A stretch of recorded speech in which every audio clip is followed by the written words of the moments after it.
Hello दोस्तों, एक बार फिर से आपका जेसीओस क्लासेस में बहुत बहुत स्वागत है। आज हम बात करने जा रहे हैं रेशियो एंड प्रोपोर्शन की, अनुपात और समानुपात के बारे में आज हम डिस्कस करेंगे। इसका कॉन्सेप्ट हम आज क्लियर करेंगे। तो देखिए, सबसे पहले हम बात करेंगे रेशियो की। देखिए, रेशियो क्या होता है? रेशियो है किन्हीं दो राशियों के बीच का संबंध, किन्हीं दो राशियों की आपस में तुलना, या फिर किन्हीं दो राशियों में से एक राशि के सापेक्ष दूसरी राशि कितनी ली गई। इसको हम एक छोटे से उदाहरण के रूप में समझते हैं। जब हमारे घर में क्या होता है, दीवार या कोई भी ऐसा काम होता है या घर बनता है, तो फिर मिस्त्री क्या करता है, जो वहां पर राजमिस्त्री कार्य कर रहा होता है, वो क्या करता है, जो एक सीमेंट का मिश्रण बनवाता है, सीमेंट और रेत का, उसको क्या बताएगा वो मजदूर को कहेगा कि आप 5 और 6 का बना लीजिए। मिश्रण किसका बनाए? 5:6 का बना लीजिए, 5:6 का बना लीजिए। तो वो क्या कह रहा है? तो वो कह रहा है कि सीमेंट कितना लेंगे? 5 के अनुपात में लेंगे, ठीक है, और रेत कितना लेगा? वो 6 के अनुपात में लेगा। बात समझ में आई? मतलब ये 5 बोरी हो सकता है, 5 मुट्ठी हो सकता है, या 5 तसले के रूप में हो सकता है, ठीक है। तो ये जो है इस रूप में ले लेगा। तो ये अनुपात इस तरीके से होता है। देखिए, अनुपात का यहाँ पर ये चिन्ह लगा हुआ है, और इस अनुपात का मतलब ये भी होता है कि 5/6 भी है, ठीक है, 5/6 भी है। बात यहाँ तक क्लियर हुई? ठीक। अब देखिए, जब कभी भी किन्हीं दो राशियों की आपस में तुलना की जाए, आपस में कंपेयर की जाए, आपस में जब भी कभी कंपेयर करना हो, तो आप क्या कभी ऐसी कंपेयर कर दोगे कि एक घोड़ा है, ठीक, घोड़े की कंपेयर आप गधे से कर दोगे? बताइए, कर सकते हैं? नहीं कर सकते हैं। तो कहने का सेंस ये है कि अगर दो चीजें समान हैं, दो घोड़े और घोड़े की कंपेयर हो सकती कि एक घोड़ा दूसरे घोड़े के रिस्पेक्ट में धीरे या फिर तेज दौड़ता है। क्या कभी ऐसा हो सकता है कि एक घोड़े के चक्कर में, एक घोड़े के कंपेयर में दूसरा गधा धीरे दौड़ता है? ऐसा नहीं होता है, ठीक है। तो कंपेयर जब भी करते हैं तो हम क्या करेंगे? समान चीजों के बीच में ही कंपेयर करते हैं। इसी प्रकार से जब कभी अनुपात निकालते हैं, क्या निकालते हैं? अनुपात, तो हम क्या करेंगे? समान चीजों के बीच ही अनुपात निकालेंगे, यानी समान मात्रक के राशि जो होंगी, समान मात्रक वाली राशियां जो होंगी, उनके बीच ही अनुपात निकलता है। समान मात्रक वाली राशियों के बीच में ही अनुपात निकलता है। पॉइंट नंबर 1 नोट कर लीजिए, ठीक। कहने का सेंस इतना है। देखिए, इसको एग्जाम्पल के रूप में, जैसे एक राम है और एक क्या है? श्याम, ठीक है। एक राम है और एक श्याम, ये दो व्यक्ति हैं। राम की एज हमने मान ली 10 महीने है। कितनी है? 10 माह, ठीक। और श्याम की एज कितनी है? 10 वर्ष है, ठीक है। अब हमें इनकी आयु का अनुपात निकालना है। तो क्या हम इसका अनुपात कर दें 10:10, यानी कि 1:1 बोल दें? नहीं। क्यों? क्योंकि यहां देखिए, ये वर्ष है और ये क्या है? माह है। तो या तो इसको भी माह बनाइए या फिर इसको वर्ष में बनाइए। कहने का सेंस इतना है कि दोनों क्या होने चाहिए? मात्रक दोनों के समान होने चाहिए। यहाँ महीना है तो इसको भी महीने में ही होना चाहिए, तभी इनका शुद्ध अनुपात निकलेगा। तो समान मात्रक वाली राशियों के बीच ही अनुपात ज्ञात किया जाता है, सबसे पहली बात। दूसरी पॉइंट लिखेंगे। देखिए, जब ये 10 माह का है और इसको हम क्या बनाए? 10 वर्ष का है। एक वर्ष में कितने महीने? 12। तो 10 वर्ष में कितने हो जाएंगे? 120। तो जब इसका हम निकालेंगे, ये 10 माह है, ठीक, और ये कितना है? 120 माह, ठीक। अनुपात का मतलब हमने बताया बटे में लिखना। तो जब इनको बटे में लिखेंगे तो महीने से महीने खत्म हो जाएंगे, माह से माह कट जाएगा, ठीक। तो यहां से देखिए क्या मिलेगा हमें? रेशियो, अनुपात जो भी मिलेगा 1/12 मिलेगा, ठीक है। 1/12 का मतलब 1:12 मिलेगा। यहाँ पर कोई भी मात्रक नहीं है, मात्रक यहाँ कट गया। यहाँ से दूसरा पॉइंट हमें निकलकर सामने आता है कि जो अनुपात होता है उसका कोई भी मात्रक नहीं होता, ठीक है। अब देखिए, अनुपात में और क्या होता है? देखिए, मान लो हमें ये 4 है, ठीक, ये 4 रुपए हैं, ठीक। ये किसके पास है? ढोलक। क्या नाम है?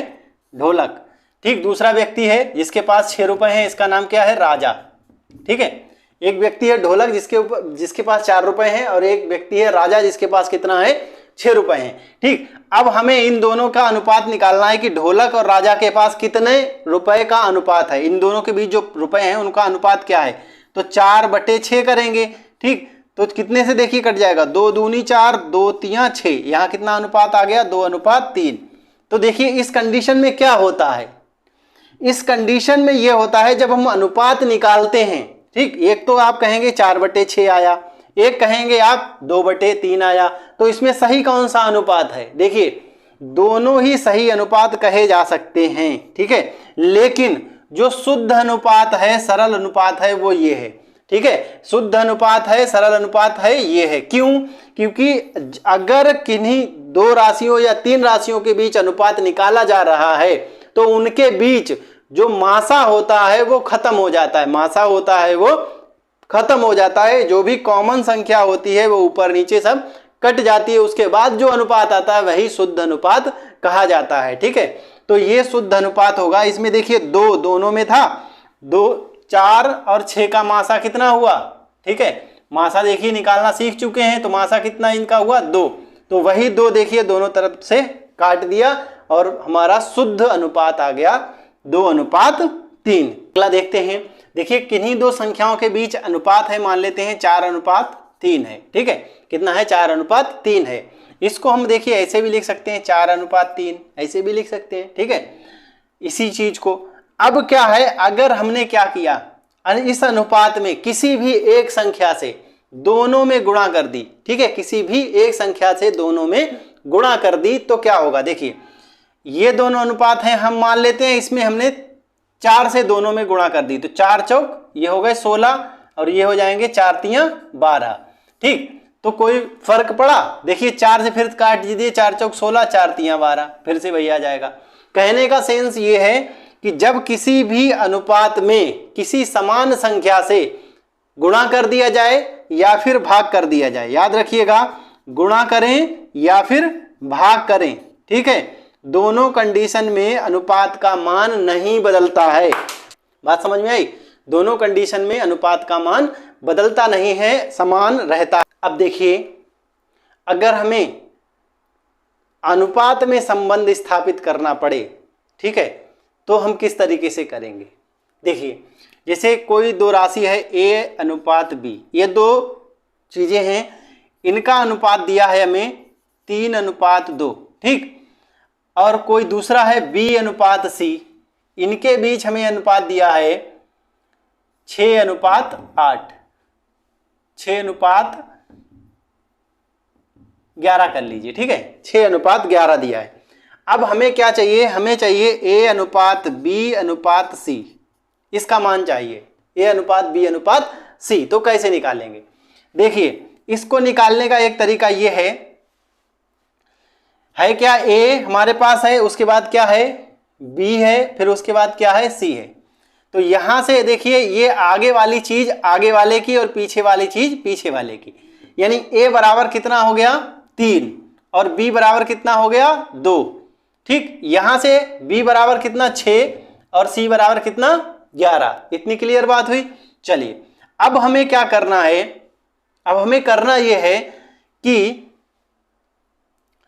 A के नीचे A की वैल्यू, B के नीचे B की वैल्यू। ठीक, A के नीचे कितना लिखेंगे 3, अनुपात का निशान लगाएंगे, B के नीचे कितना लिखेंगे यहां से 2। ठीक, इसका काम था, इसका काम खत्म हो गया।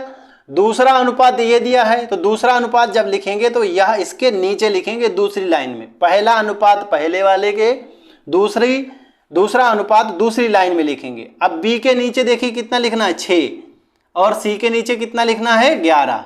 ठीक, अब आप देख रहे होंगे कि इसके नीचे यहाँ पहली लाइन में जगह बच गई। ठीक, तो इसके पड़ोस वाला क्या करना है, आपको कॉपी करना है। ठीक, ऐसे इधर यहाँ पर भी एक जगह खाली है, तो इसके पड़ोस वाला यहाँ कॉपी करना है। ठीक, अब क्या करना है, आपको सीधा सीधा गुणा करानी है, इसकी इसकी इसकी इसकी। ठीक, कराइए 6 तिया 18 और ये कितने हो जाएंगे 12 और ये कितने हो जाएंगे 22।